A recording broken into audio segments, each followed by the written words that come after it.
it's an absolute plus for me to actually go into a playoffs as manager, because a lot of managers who've been in the game much longer than me never get a chance to. So of course I'm going to enjoy it. I'm going to grab it with both hands and see where this nice journey takes me. And I'm going to. I've learnt a lot. I've fast-tracked myself and my coaches, and hopefully the players have learnt a bit from me, and I've learnt a lot from them. So together, as a collective, then we're looking forward to this. Yeah. How disappointed were the squad and yourself to miss out so closely on that second spot to Burton? Not 1%. We're not disappointed, at least, because you can't do anything about it. So once it's finished, that's it. Put it to bed. Like, okay, that's it. There's no point in moping. It ain't going to change. No matter how much we all sulk, the ref's not going to come in and say, actually, because you've sulked so much, we'll actually reverse it. And you go, that's life. We deal with it and we move on to the next thing. That's how I approach life, and that's on and off the pitch. If I can problem solve and be dynamic with something, then I'll do that. And straight away, the lads were so upbeat. They were incredible after the game, and the fans were as well. So I think it's one of them. We've got an opportunity now to play with each other again in another couple of games at least, and just that we've got that joy of just playing football, that enjoyment that you've seen in the last 3 games. You can see the players have got a smile on the face, and if you've got these players with a smile on the face and not thinking too much, that's dangerous. That's a dangerous concoction for any team. And I've seen my lads, and sometimes I stand there with the coaches sometimes with my mouth open thinking, oh, we can play. But not only can we play, we can defend, and we can show a bit of guile and a bit of resilience, and they're good ingredients for a playoff. You mentioned it there, your squad can definitely play. Will you be looking to keep your style the same for these playoff games, or will you be looking to alter things slightly? No, why alter something when it's not broke? It's my players. Of course, we do a game plan and we look at everybody, but the biggest thing for me since I've come in is I concentrate on us. I don't want my players to think too much. We understand what's required of them in any position. We understand that they have to first and foremost think about the team, and then if they think about the team, then themselves can go and apply themselves, and they'll become a bit successful and get more chances to apply themselves in the game. So it's all about the team, and my players will do what we've done right through the season and be a consistency about our performance. You've played Barnsley twice this season. You've beaten them once, they've beaten you once. Can you take anything from those games?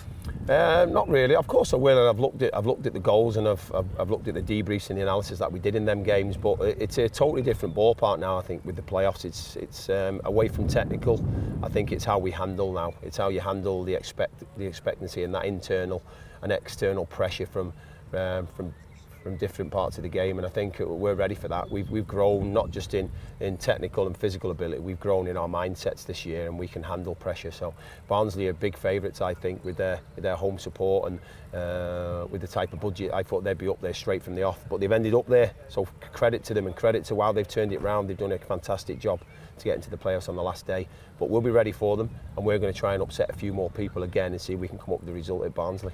There's been some transfer speculation regarding some of your players this week. How important is it to sort of disregard that as the playoffs start? Totally disregard, because I've heard a little bit the last few days, this transfer speculation about me and my staff. So that's really pleasing as well. So, and it means you're doing well. So I want every one of my players to be targets, because if you're doing that, it means you've had a good season. So it doesn't influence us one bit. We can handle that. I know for a fact. I know Remain's been mentioned, and Tom and Rico, and we all have. It's credit to them, and they deserve that. But I've said to them, we're focused. We haven't thought about that. All we think about is training today, and can you get into my team for Saturday? And if you do that, and if you do that day in, day out, you'll have a successful career, whether it's at Walsall or elsewhere in the Football League. There'll be a large travelling support on Saturday. How much of a difference can the fans make? Again, we say it, and they are the 12th, but I think they were even 12th and 13th man. We had 2 extra players on the pitch on.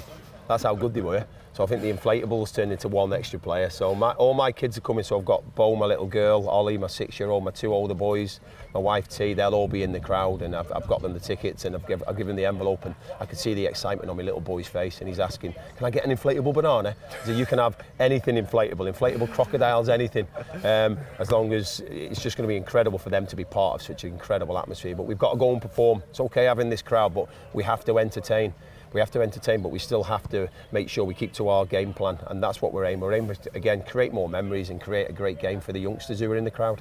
And finally, Jon, you mentioned it there, you have to keep to your game plan. Is there also a sense of embracing the occasion as well? Yeah, you have to. If you think too much, we have to handle the expectancy from ourselves but my guys don't need to feel pressure, because I think pressure comes from doing something that you can't do. You're being asked to do something that's not in your skill set. All my players, everything I ask of them, they can do. So what you've got to make sure is then we've got a nice clear mind and we don't let it affect us too much. So we channel that energy and we channel that adrenaline and we try and just keep to our game plan and see if Barnsley can cope with our physical presence and our tempo and also our desire and passion to win this game.